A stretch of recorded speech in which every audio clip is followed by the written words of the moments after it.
The devil has all the best tunes. That is the theme of Claude Rains' career. A smooth-talking villain who welcomes you into his cozy arms, and you fall even though you know better. A tiny man cast against taller, more movie star-like actors like Lon Chaney Jr., Cary Grant, and Peter O'Toole, Rains put the leading men in their place by simply using a voice that circumstances had not provided him. He'd been injured in World War I, leaving him half-blind and with throat injuries, and when he went to the theater, he was handicapped by a Cockney accent. And a notable stutter. Miraculously, Rains ended up under the tutelage of the noted thespian, Henry Beerbohm Tree, who paid for training to overcome Rains' difficulties, which eventually led him to coaching John Gielgud and Charles Laughton. I mean, this is like Eliza Doolittle opening her own pronunciation school. And that government of the people, by the people, and for the people.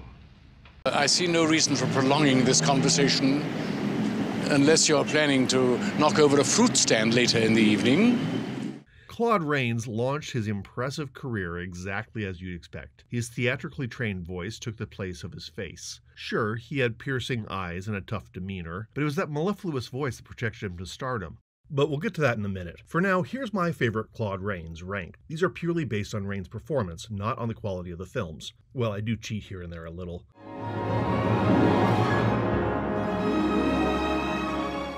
Rains acts for the back row in this noir melodrama about classical musicians being manipulated by a sadistic composer. He's highly entertaining, though I'll confess I am not in love with the film itself. It's an interesting companion piece to Casablanca, also about lovers torn apart by World War II and reunited after a torrid love affair. It's high camp, and the three leads make this all very entertaining.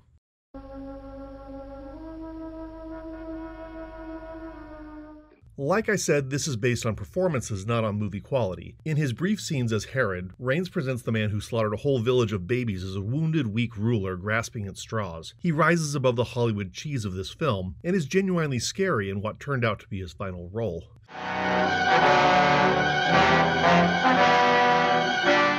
He plays a slick patriarch in The Wolfman, a role Anthony Hopkins struggled to match up to in a forgettable 2010 remake, and Hopkins is one of the finest actors of the late 20th century. But that's the thing with Claude Rains. You can't outact him. You can at best bring it down a notch to under-outact him.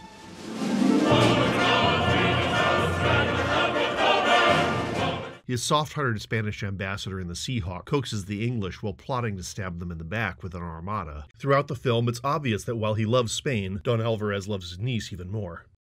Don Alvarez, it appears your news concerns your niece more than it does me. Your Grace, I would have spared her had I known. He gets no redemption arc, but you really feel bad for the guy. But just wait until you see my number 3 pick.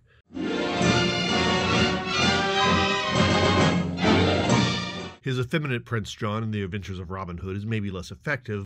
And from Leopold, I have received a ransom demand. But he holds a divided country together despite a very inept staff. Like Johnny Depp's Ichabod Crane in Sleepy Hollow, Rains may well have been channeling his occasional co-star Bette Davis for the role. Would you say you'd seen that tall fellow before? King John was one of the most polarizing monarchs in British history, and Rains put a very specific spin on that man.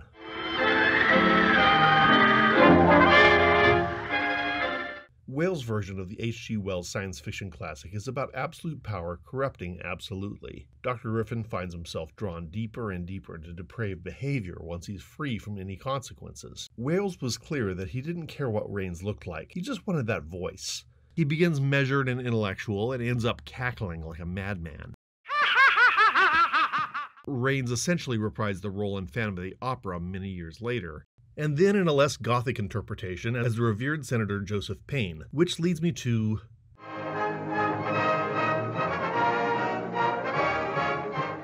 Senator Payne is the proverbial hero who lives long enough to become the villain. He has lost touch with his celebrated humanity because he feels he cannot be touched by the law, and of course he gets taken down by the titular naive Boy Scout. A young patriot recites Lincoln and Jefferson turned loose in our nation's capital? Yeah. I think it's all right.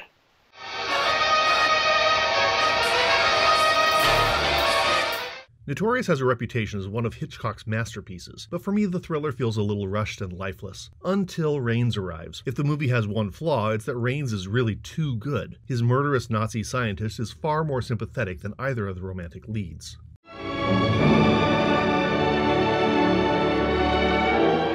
Rains and Jack Hawkins tag team as the sinister underside of the Allied forces in the Middle East and Lawrence of Arabia, both outwardly sympathetic while setting up global dysfunction in the 20th and 21st centuries.